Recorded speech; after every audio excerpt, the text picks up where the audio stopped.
People act. People act. People act.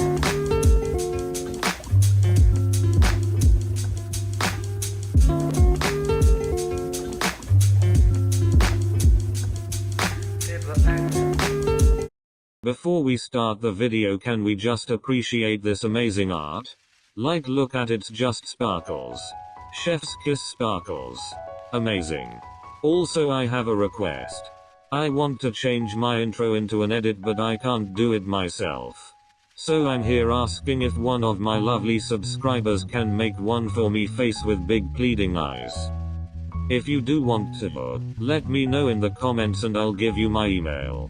Anyways, sorry for the long ass intro, see you at the end of the video. Bokuto was lying in their bed, and Akaashi was in the other room watching TV. Bokuto got up and peeked his head around the doorway, and he saw Akaashi half asleep. I don't want to do this to him. What if he gets sad, or worse? What if he gets mad at me? No, Bokuto, you can do it. If anything goes wrong, I can just tell him that it was a prank. Kashi. Yes, Bokuto. When are you cooking? I'm starving.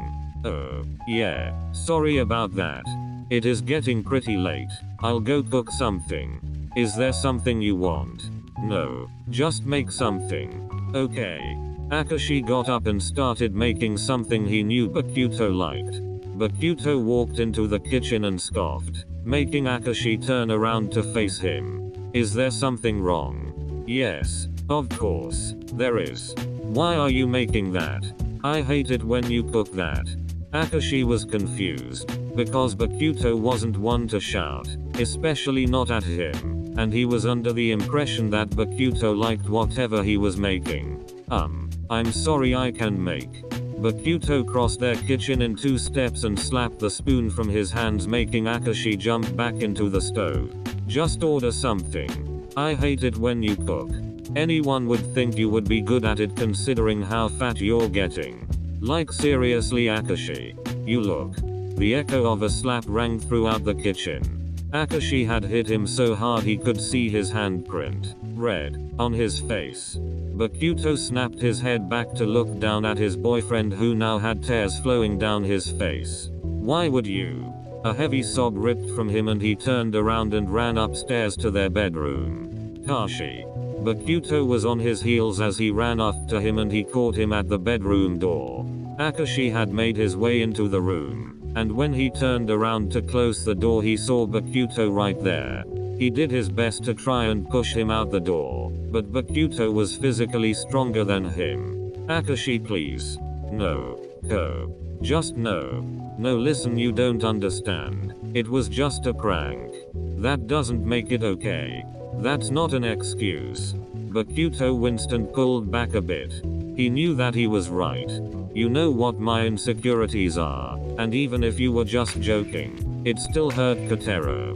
Akaashi was sitting at the foot of their bed, shaking and trembling everywhere, and he was sobbing, but not making any effort to push Bokuto away nor invite him closer. Bokuto squatted down so that he would be eye level with his boyfriend. Kiji, will you listen to me? Please.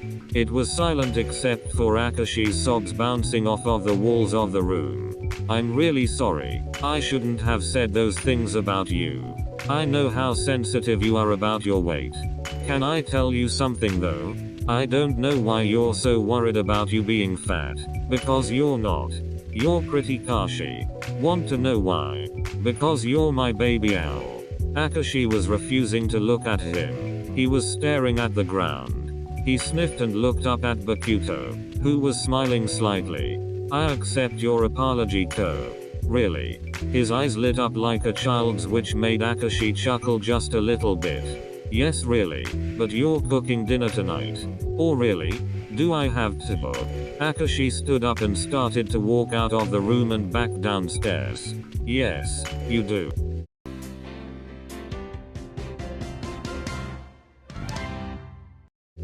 Hinata Boke. Where are you? Kageyama was in the kitchen looking for his food. He was going to just pretend to be mad, But now he really was, because his food was missing and someone was going to pay for it. Hinata came skipping into the kitchen. His mood the complete opposite of his boyfriend's. What's wrong, Kags? My yogurt. Where is it? Your what? My yogurt, Hinata. Oh. I have no clue. I didn't even know we had yogurt. Kageyama narrowed his eyes at him, watching the orange-haired spiker smile and slightly rub the back of his neck. Wait, Kageyama. Why don't we just go to the store? I can get you some more. Wait. Yeah. And then I get some things for myself. I've been wanting to get more snacks. Because Natsu keeps eating them all. He said the last part loudly on purpose to make sure his sister heard. Anyways, let's go. Now. Come on. Before he knew it, he was being dragged along out of the house towards the supermarket. What just happened? Dart. Kageyama decided to try again once they got to the store. Kags. Can you push me in the basket? Please. No. Please. No. You're like 17. I'm not pushing you in that basket. It's embarrassing. Or come on. You're no fun. Kageyama scoffed and rolled his eyes before leading the way further into the store. Hinata was looking for the yogurt that he knew Kageyama liked, but he couldn't remember exactly what flavor, so he held up two options. Which one? Seriously? Bogue. You should already know which one I like. I'm sorry. I just forgot. So which one is it? Ugh. It's the milk-flavored one. Okay. Hinata turned around and slowly put back the other container of yogurt before following Kags to get the rest of the snacks. Hey. Kageyama. What? I still need to get my snacks. Don't you need to lay off of the snacks, Shoyo? You need to keep your body in shape. We have a tournament coming up soon. Oh. Why, yeah, I guess so. The couple walked up to the checkout and then left, starting the walk to Hinata's house in silence. When they got home, Hinata was hungry, and since he didn't buy any new snacks, he was looking around for some old ones he may have looked over. He eventually settled on a half-empty bag of chips before going to join Kageyama on the couch. He was about to open and start eating them when he heard Kageyama speak. Seriously? Again? Did you already forget what I said at the store? What? You're eating too much. You're already not in the best shape for our volleyball season. Are you kidding me right now? No, I'm not.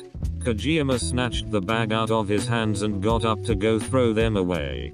Damn it, Kags. What the hell is going on with you today? You've been making comments about my weight all day. If there's something wrong with me, then just say it. He had never seen him this mad before. Was there something that he was insecure about and he just didn't know? Was he making things worse? Shoyo, I'm sorry. It was a prank. I don't mean anything by it. Hinata was still in the middle of yelling but then stopped. A what? A prank. Hinata was silent for a couple of seconds but then started to laugh. Okay, well, I'm glad that it's just a prank, Kags. Hinata came up and hugged his boyfriend before tugging him back to sit on the couch. How can he go from being so mad to just being so happy and innocent?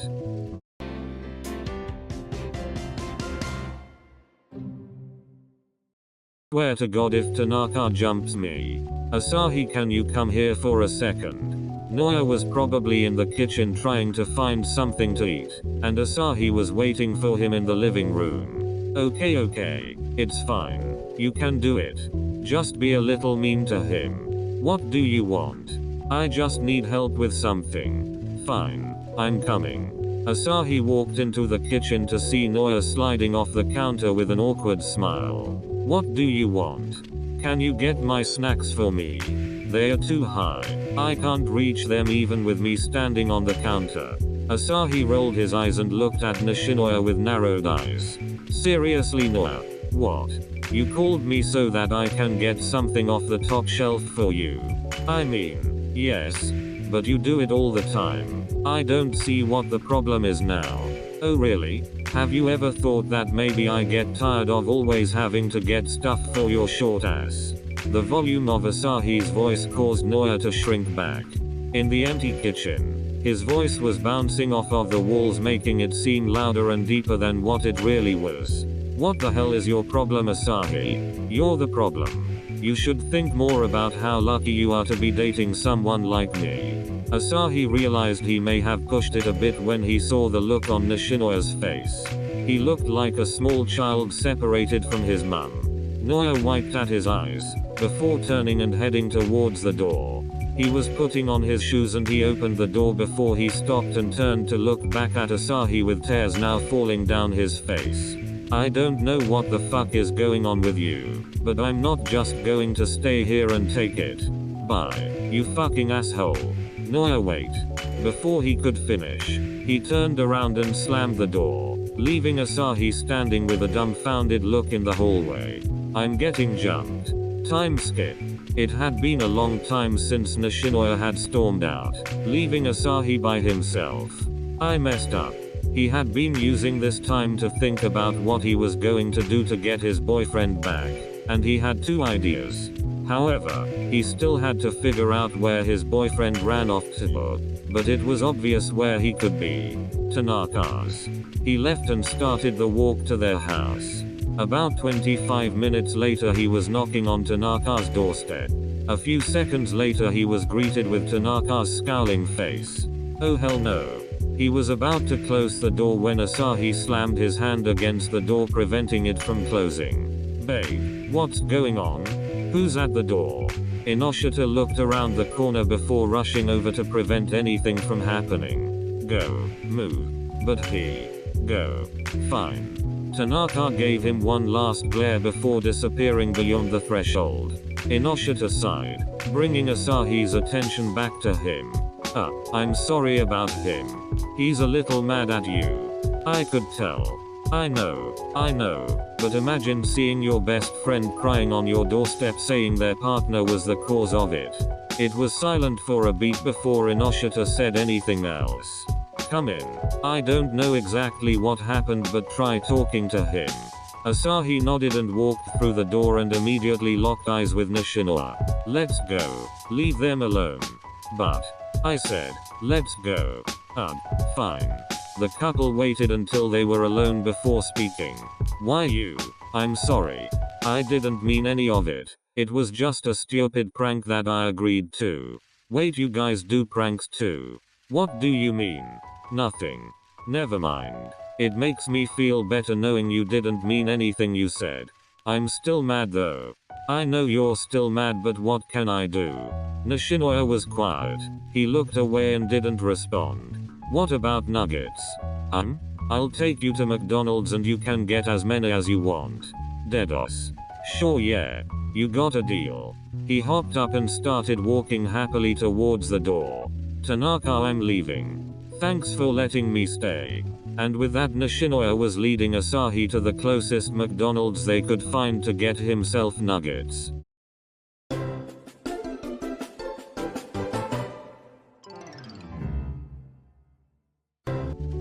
What are you doing here?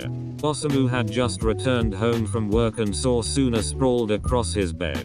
Oh, hey. I just wanted to come over, but Atsumu said that you weren't here yet. So I just decided to wait. Should I do it now? Now is the perfect time. Seriously, Suna. What? Why do you just feel the need to always let yourself into my house? You have your own for a reason. Don't even say that. You know why I don't like being there. Well, can you at least give me a heads up? Can you at least do that? Suna's normal blank expression changed into one of disgust and confusion. You've never seemed to have a problem with it before. Is that right? Well, now I do. Okay, fine. And then there's another thing. I hate it when you come over and you want to smoke in my room. I could care less that you smoke, but don't do it in here. Samu, just calm down. No, Suna. There are so many things that you do that just cross boundaries and violate my privacy. Yes, we're dating, but that doesn't mean anything. Look. I don't know who the fuck pissed in your cereal, but lay off. Like for real. What the hell is wrong with you? Suna moved and he was sitting on the bed. He got up and walked up towards him, so they were standing eye to eye. I don't know what's going on with you, but I'm not liking this new attitude of yours. He walked past him, making sure he bumped his shoulder on purpose as he walked out of the room. A few seconds later the sound of a heavy door slamming could be heard throughout their house. Atsumu came running out of his bedroom yelling almost immediately after. Osamu, what are you doing? Who was that? It was nothing. A sly grin covered Atsumu's face, as he crossed his arms and leaned back against the wall. I bet that was Suna. Wasn't it? Shut up. How sad. Mayumi wouldn't do anything like that. Didn't he break up with you in like the last video? Shut up. We got back together. And don't break the fourth wall. Osamu scoffed before grabbing his keys and heading downstairs for the door. Good luck, Samu. Atsumu called from the upstairs banister. Luck? I may need it actually. It didn't take long before Osamu found Suna walking down the sidewalk in front of him. Rin. Suna turned around and he actually looked surprised to see Osamu jogging up behind him. Have you fixed your attitude now? You big baby. It was just a prank. I didn't mean any of it. Oh. Really? Yes. Well, in that case we need to work on your acting skills because that was horrible. Osamu's jaw dropped open and Suna laughed. You mean, you aren't mad? No, of course not. If you told me to get out, I would. Respectfully. Then why did you storm out? Because I was just playing along. I figured that had to be some kind of joke or you were set up by someone. Most likely Atsumu. I guess you have a point. I know I do. The two of them laughed, and it took a while for their laughter to die down before either one could say anything. Do you wanna go out? We're already dating though. How high are you? I mean like go get some food. Oh yeah, sure. Lev literally has never purposefully been mean to a person in his entire life. He finds that most people feel a little intimidated by him because of his height. However, when he started dating Yaku it was a different story. Yaku doesn't let his obvious height disadvantage stop him. Lev. What was that? You're supposed to receive the ball with your hands, not your face. Yaku was kinda mad, but he also thought it was pretty funny seeing his boyfriend passed out on the ground. Since he had more experience when it came to receiving and just volleyball in general, it was frustrating teaching others how to do things that he considered simple. He still had more patience when it came to Lev though. Calm down. You're standing too close. You're not going to be able to receive anything like that. Yeah, I know. You don't have to yell at me. Obviously you don't know, or else we still wouldn't be here. The rest of the team left hours ago. You think I still want to be here? If it wasn't for you keeping me here all night, I would have left with them. If you didn't suck so bad at this sport, then we wouldn't have to stay.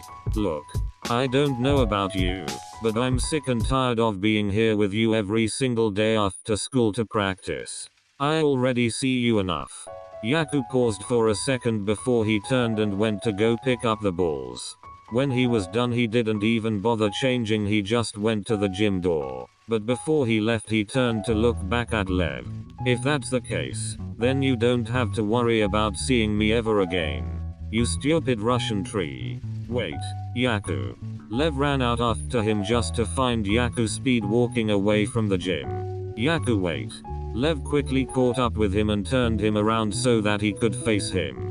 Lev immediately felt even worse when he saw the tears streaming down his face. What is it, Lev? To his surprise he didn't sound angry or sad, just tired and exhausted. You know, I actually thought you somewhat enjoyed our time together after school. I know I did. Even though I get mad at you very easily and all the time, I secretly love it. I love everything, the way you just collapse when you get too tired, and the way your face lights up when you finally master something that you've been at for God knows how long. Yaku started to laugh a little bit before looking up at Lev, smiling slightly at him. Oh, I knew you loved me, Yaku. Yes, I do love you. He wrapped his arms around Lev's waist, and Lev automatically picked him up. Don't tell Kuru though. Why not? I don't want him to know I've gone soft. Okay, fine. Can we finish? Finish what? Our practice. Yaku pulled his face out from Lev's neck just to get a good look at him before shaking his head. Nah, let's go home. Home? You mean to your house? It's not like you leave anyways. And it goes a little something like